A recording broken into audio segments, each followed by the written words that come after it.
Paring Johnny po ng CLTV 36. Narito po tayo ngayon sa parte ng kaliwa po ay Santa Lucia at sa kabila po naman ay San Juan.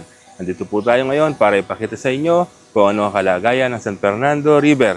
Tara, silipin po natin ng mabilisan ang San Fernando River.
Maitim na tubig at may bahagi ng puno ng basura ang San Fernando River.